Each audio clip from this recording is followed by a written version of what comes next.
Assalamualaikum warahmatullahi wabarakatuh. Pada kesempatan ini saya akan presentasi tentang pemeriksaan analisa saringan atau dalam referensi yang lain yang mungkin teman-teman bisa temukan, yaitu disebut dengan analisa ayakan. Jadi dalam video presentasi ini saya mungkin akan menggunakan kedua kata tersebut. Jadi tidak ada bedanya.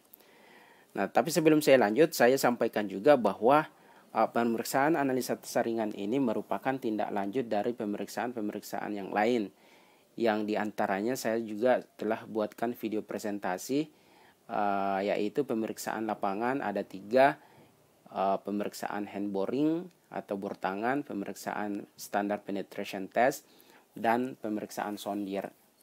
Nah, saya juga telah menjelaskan beberapa pemeriksaan laboratorium, yaitu kadar air tanah, berat isi, dan berat jenis tanah.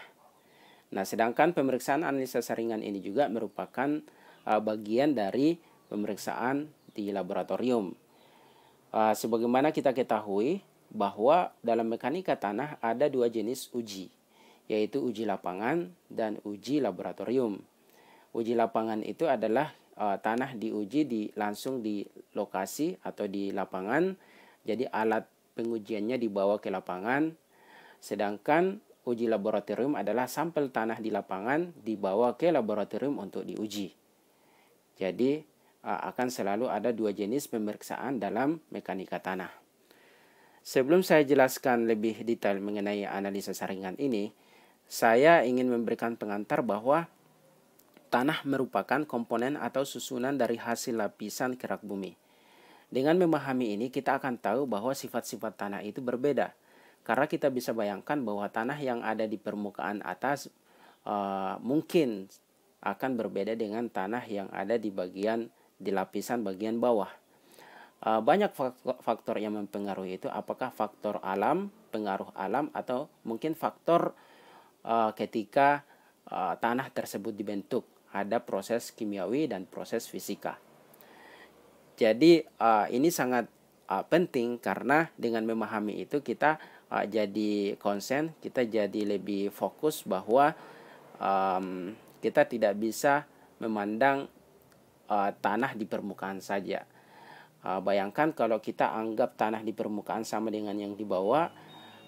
Ada yang ingin bangun rumah, misalnya dilihatnya tanah itu keras, dikiranya keras sampai jauh ke bawah, akhirnya dia pakai pondasi biasa, pondasi dangkal, sedangkan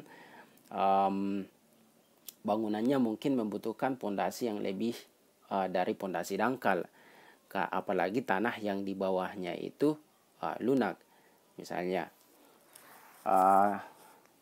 Karena kalau dilanjut otomatis akan fatal. Jadi intinya saya ingin mengatakan bahwa dengan lapisan-lapisan yang ada dalam tanah ini membuat sifat-sifatnya juga berbeda. Nah, sifat-sifat tanah tergantung pada ukuran butirnya. Jadi banyak sekali yang mempengaruhi sifat-sifat tanah ini. Apakah itu kadar airnya, apakah itu berat jenisnya. Nah, diantaranya yang di sini adalah ukuran butirnya. Itulah mengapa ukuran butir sangat penting kita ketahui. Nah, untuk membedakan serta menunjukkan dengan tepat masing-masing sifat tanah, digunakan metode sistematik sehingga tanah-tanah tertentu dapat dipilih dengan tepat. Maksudnya adalah karena kita sudah paham bahwa ukuran butir ini penting untuk diketahui, maka kita harus melakukan upaya atau analisis untuk mengetahui ukuran butir tersebut. Nah, di sini ada 2 jenis, ada 2 macam cara untuk mengetahui uji untuk mengetahui ukuran butir tanah. Ini berdasarkan SNI nomor 3423 tahun 2008. Nah, yang pertama adalah uji analisis hidrometer. Dan yang kedua adalah uji analisis saringan yang akan kita bahas lebih detail slide selanjutnya. Uji analisis hidrometer yaitu untuk mengetahui ukuran butiran tanah yang sangat kecil yaitu lebih kecil dari 0,075 mm. Nah, bagaimana kita tahu bahwa ini ukurannya 0,075?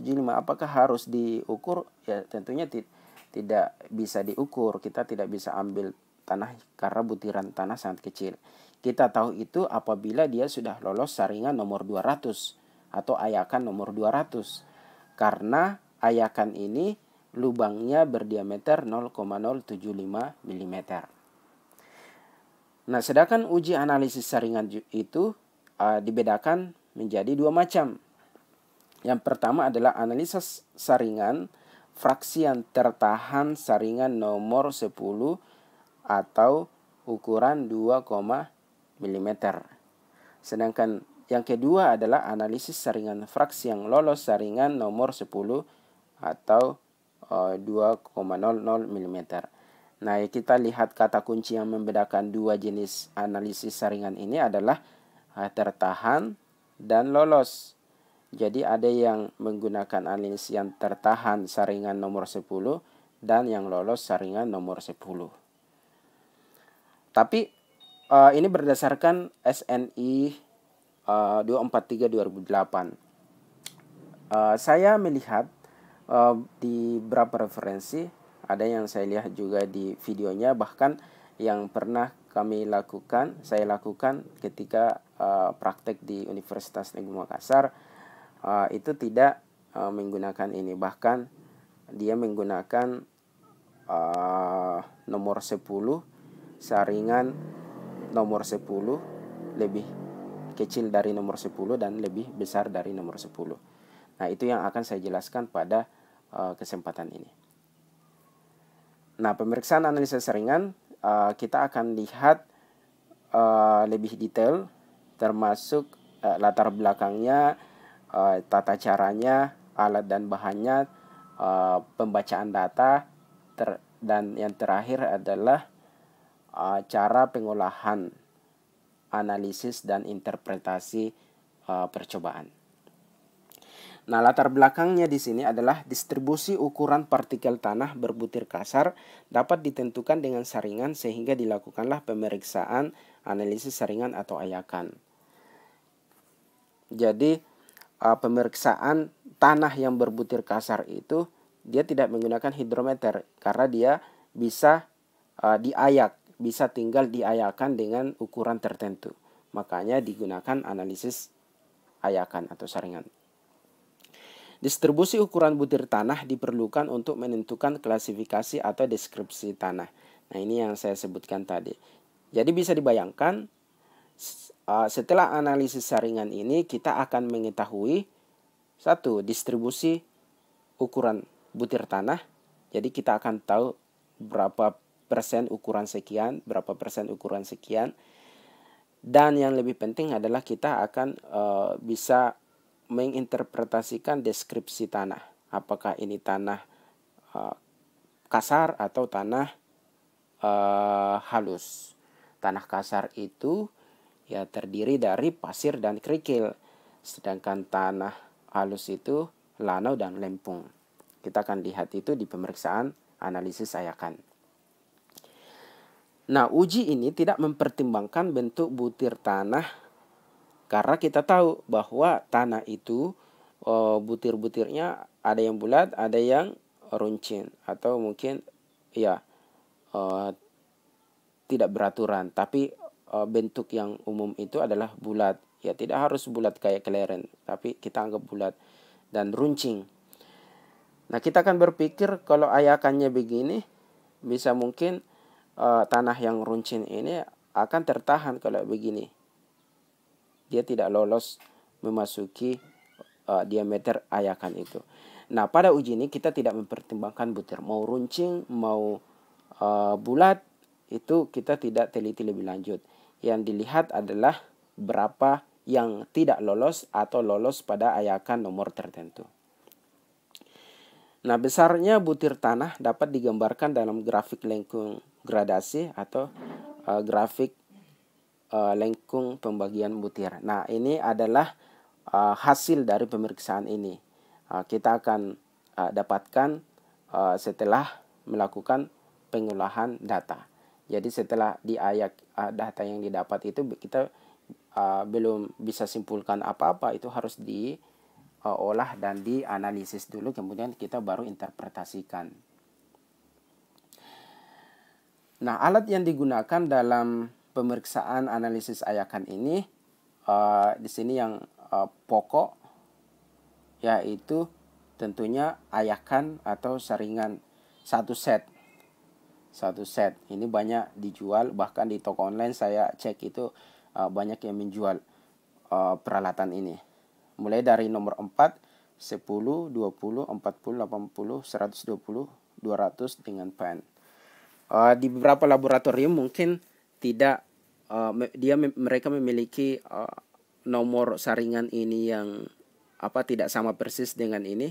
Nomor 4, 10, 20, ada yang mungkin 16, baru 20.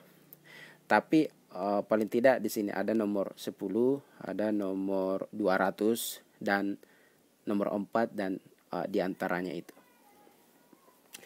Nah, oven ini digunakan untuk memanaskan sampel, kita sudah tahu pastinya. Mesin pengguncang atau shape shaker, jadi harus diguncang supaya tanahnya bisa turun. Stopwatch untuk mengukur berapa lama kita mengguncang. Terus timbangan dengan ketelitian 0,01. Jangan menggunakan timbangan yang 0,1 gram. Kenapa? Karena partikel tanah itu sangat kecil, ringan. Jadi lebih detail kalau kita menggunakan 0,01 gram. Kalau ada yang lebih detail lebih bagus pastinya. Ini palu karet dan kuas, ini penunjang saja. Dan tentunya ketika teman-teman nanti uji di laboratorium harus menggunakan pakaian yang distandarkan atau disyaratkan di laboratorium tersebut, serta selalu memperhatikan SOP-nya dan keselamatan kerja. Nah, bahan yang digunakan yaitu tanah yang tertahan saringan nomor 200. Jadi sebelum diuji saringan, otomatis harus disaring pertama dulu agar tanah yang diperiksa ini adalah semua tanah yang tertahan saringan nomor 200. Nah, tanah tersebut harus dalam keadaan kering dan tidak dalam bentuk bongkahan. Kenapa? Bisa dibayangkan kalau basah atau dalam bentuk bongkahan, itu mau diayak tentunya akan sulit. Tidak akan bisa lewat ayakan kalau basah atau dalam bentuk bongkahan. Maka itu harus di oven dulu atau dikeringkan 24 jam standarnya. Ada yang tidak mengoven, tapi kebanyakan mengoven supaya kering dengan bagus dan tidak dalam bentuk bongkahan. Supaya bongkahan ini hancur, maka dipukul dengan palu karet. Next, prosedur percobaan analisa saringan. Nah, yang pertama adalah menyiapkan contoh tanah sebanyak 500 gram yang tertahan saringan nomor 200. Ini sudah didapatkan dari persiapan bahan tadi ini. Jadi ditimbang lagi, kita gunakan 500 gram. Jangan lebih 500 gram. Usahakan pas. Kemudian nomor 2, membersihkan ayakan dengan kuas. Tujuannya adalah supaya ayakan tersebut betul-betul bersih dan ketika ditimbang itu tidak ada timbangannya itu murni timbangan ayakan. Tidak ada debu atau bekas tanah yang sebelumnya mungkin dipakai di situ, ada yang menempel. Ketika itu tidak dibersihkan dengan baik, akan mempengaruhi pembacaan data kita. Akan tidak sesuai dengan data yang seharusnya. Yang ketiga adalah menimbang ayakan satu persatu. Jadi satu set tadi itu ditimbang ayakannya mulai nomor 4 sampai 200, termasuk pennya juga ditimbang. Kemudian menyusun ayakan mulai dari pen. Pen ini maksudnya yang tidak ada saringannya, tidak ada bocornya, yang paling terakhir. Terus saringan terkecil hingga saringan terbesar yang paling di atas. Bisa dibayangkan pen di atas, terus saringan nomor 200 disusun ke atas sampai lubang yang terbesar paling atas, yaitu nomor 4. Yang kelima, memasukkan sampel tanah pada saringan teratas, kemudian menutup sampai rapat. Jadi semua tanah yang 500 gram tadi itu dimasukkan ke saringan paling atas, kemudian ada tutupnya. Dan harus rapat, karena ketika diguncang nanti tidak ada yang jatuh atau tertiup oleh angin. Memasang saringan pada mesin pengguncang, lalu menghidupkan mesin pengguncang selama 15 menit. Ada yang saya dapat referensi, ada yang menggunakan 10 menit. Jadi ketika saya praktek, saya 15 menit. Jadi tergantung referensi teman-teman yang dapatkan. Jadi untuk hal ini yang saya tahu kita pakai 15 menit. Menghidupkan mesin. Ini juga perlu diperhatikan, ada beberapa laboratorium yang menggunakan mesin otomatis. Ketika di tombol on dinyalakan, maka mesin safe shaker itu pengguncangnya hidup dan bisa tinggal ditunggu kapan dimatikan setelah 15 menit. Tapi ada juga yang masih manual, yaitu harus diputar sehingga mesinnya terguncang atau saringannya terguncang. Nah, ketika Anda mendapatkan yang pakai mesin itu tentunya tidak ada masalah. Tinggal di waktunya yang diperhatikan. Karena kalau lebih dari 15 menit otomatis itu akan berpengaruh juga. Tapi kalau mendapatkan alat pengguncang manual, yaitu juga harus konstan. Ketika putar dengan tangan itu harus konstan, jangan cepat lambat. Nah, kalau misalnya 15 menit ini satu orang mungkin akan kewalahan, capek, misalnya pegal tangannya, bisa berapa orang di situ ada shift berapa menit gantian dengan memperhatikan kecepatan putaran tadi. Nomor 7, mendiamkan saringan selama 5 menit agar benda uji itu mengendap.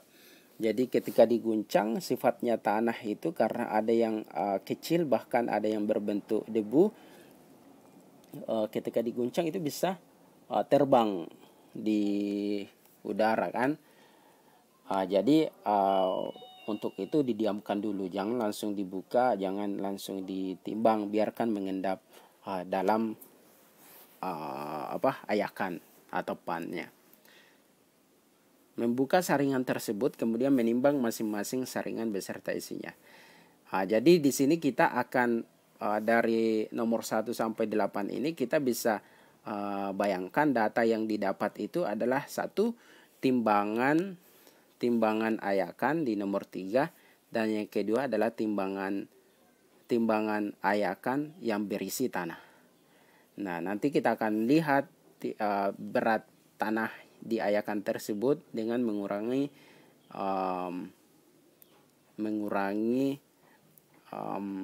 timbangan plus ayakan plus tanah dikurang timbangan saja. Nah, kita pindah di analisa percobaan. Yang pertama adalah hitung berat tanah yang tertahan pada tiap-tiap saringan. Jadi kalau ini sudah masuk analisa percobaan, kita sudah menghitung. Kita sudah tinggalkan pekerjaan laboratorium. Hitung berat tanah yang tertahan pada tiap-tiap saringan. caranya yang saya sebutkan tadi. Nanti kita lihat contoh perhitungannya. Hitung jumlah berat tanah yang lolos saringan secara kumulatif. Hitung persentase tanah yang lolos saringan tersebut. Lalu buat grafik distribusi partikel tanah. Dan berikan interpretasi dalam kurva distribusi ukuran butiran atau particle size distribution curve. Diameter partikel digambarkan dalam skala logaritmik dan persentase butiran yang lolos saringan digambarkan dalam saringan biasa.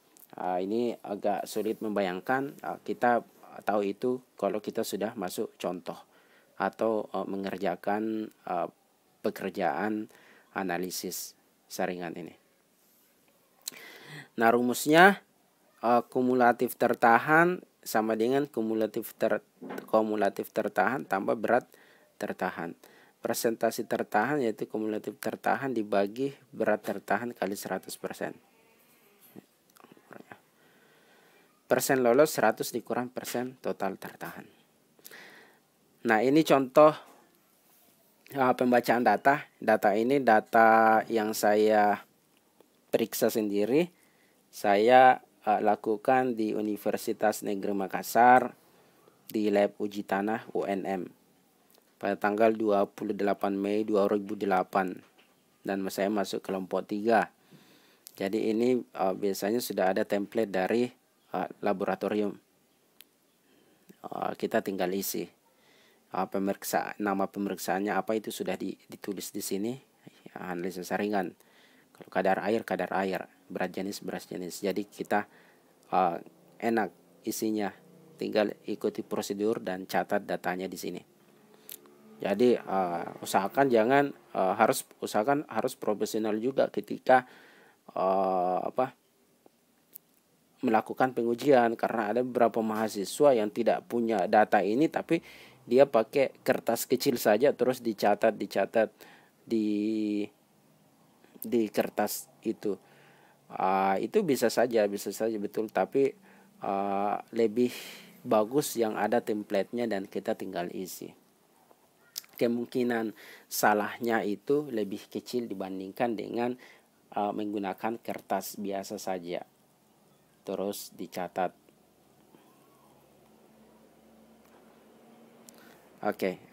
Terus ini berat tanah kering 500 gram, kedalaman 1,7 meter. Maksudnya tanah yang saya uji ini diambil dari pada kedalaman 1,7 meter di lapangan. Ini diambil ketika melakukan uji lapangan. Berjenis. Terus yang penting di sini adalah nomor saringan. Lihat saya menggunakan nomor 4, 10, 16, 30, 60, 100, 200 pen. Jadi kalau diperhatikan akan berbeda urutannya yang tadi saya jelaskan di bagian alat. Tapi paling tidak ini akan ada nomor 4, nomor 10, 30, 60, 200 pen. Ini sangat penting.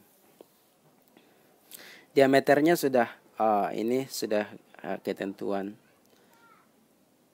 Jadi maksudnya kalau saringan 200 itu lubangnya 0,075 mili. Jadi yang tanah yang lewat 200 saringan nomor 200 ini otomatis kita bisa tahu bahwa ukuran partikelnya itu lebih kecil dari sini. Sama dengan nomor 30 misalnya, yaitu 0,425 mm. Berarti tanah yang lolos saringan nomor 30 ini ukuran partikelnya kecil dari 0,425. Terus ini berat saringan, tiap-tiap saringan timbang. Terus ini setelah diayak 15 menit ditimbang bersama tanah. Nah, ketika kita analisis atau perhitungan, kita tinggal mencari berat tanah tertinggal, berat tanah tertinggal kumulatif, persen tertinggal kumulatif, dan persen lolos. Oke, teman-teman, mengenai perhitungan atau analisis data beserta dengan interpretasinya saya akan jelaskan di video presentasi saya di selanjutnya atau part 2, lanjutan dari video presentasi ini. Oke, terima kasih. Sampai jumpa di video analisis saringan part pengolahan data. Assalamualaikum warahmatullahi wabarakatuh.